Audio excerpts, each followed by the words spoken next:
Impossible de penser au cinéma français sans évoquer le nom de Catherine Deneuve.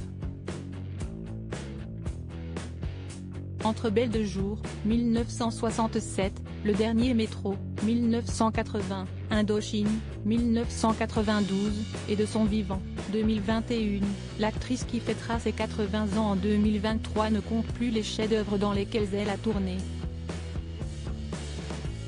Une carrière devant la caméra presque évidente, au vu des métiers qu'exerçaient ses parents.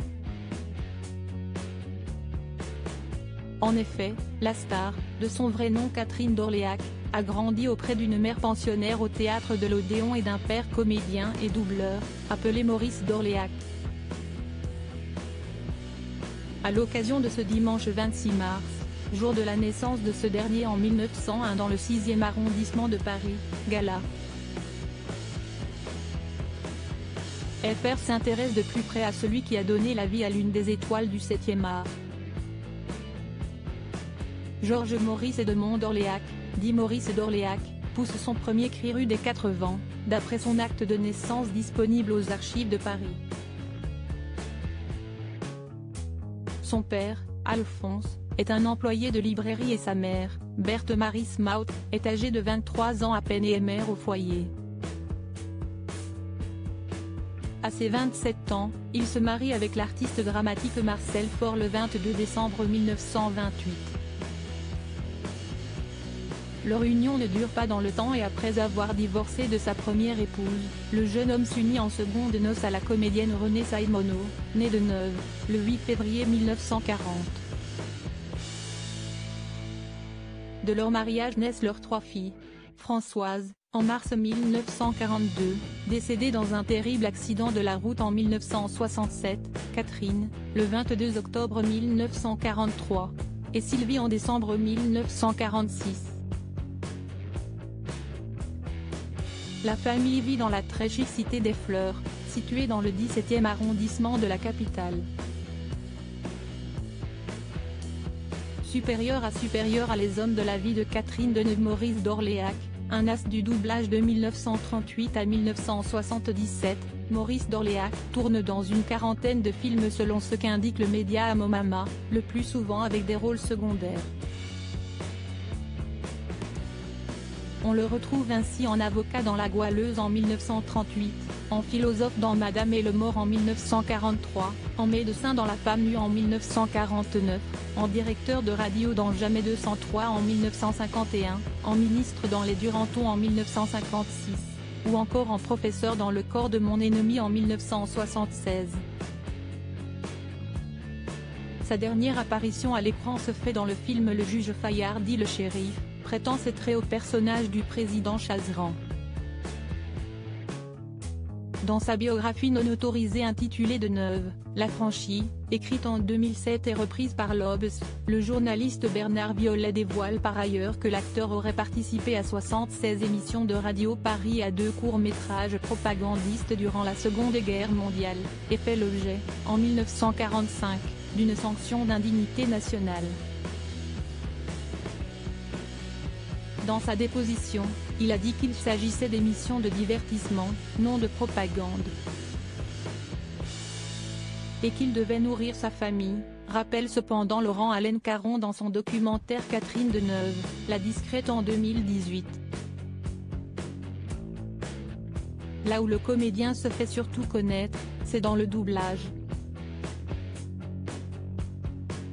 Directeur de doublage pour la Paramount, il est durant les années 1950 et 1960 la voix française des acteurs américains Alan Ladd et Cary Grant.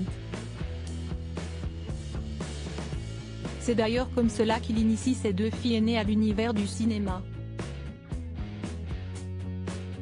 Dès leur enfance, Catherine Deneuve et Françoise d'Orléac doublent en effet des voix d'enfants dans les films de la Paramount, comme le confie l'actrice elle-même dans son livre Elle s'appelait Françoise, sorti en 2017.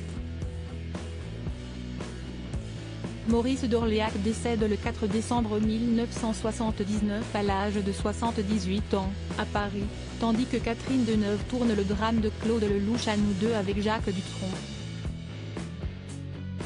Il est enterré au cimetière de Seine-Port, en Seine-et-Marne, là où repose sa fille Françoise, morte 12 ans plus tôt.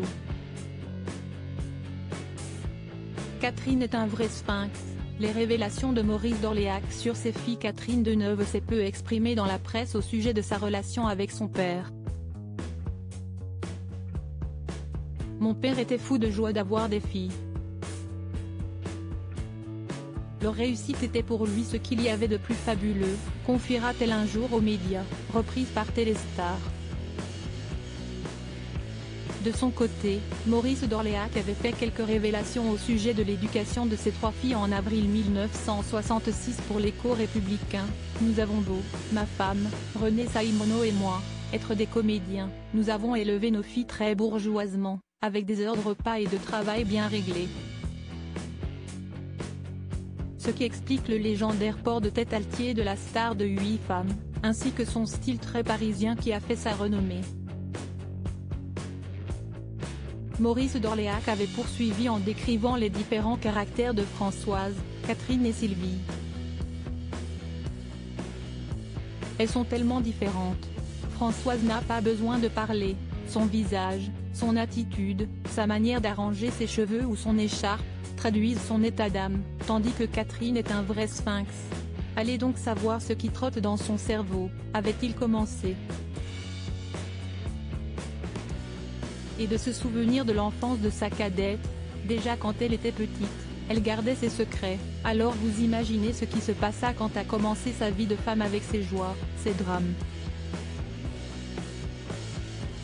Pour finir, le père de famille avait évoqué sa petite dernière, qui, à l'encontre de ses sœurs Françoise et Sylvie, elle ne voulait pas devenir actrice, son idéal, c'était un foyer avec un mari et des enfants, une existence paisible, faite de petits bonheurs. Rien d'extraordinaire à cela. La Benjamine des d'Orléac tente de s'initier à la passion de son père pour le cinéma durant son adolescence, tournant dans 3 films, puis devenant la secrétaire de sa sœur Catherine pendant 38 ans. Crédit photo, Rindoff Board.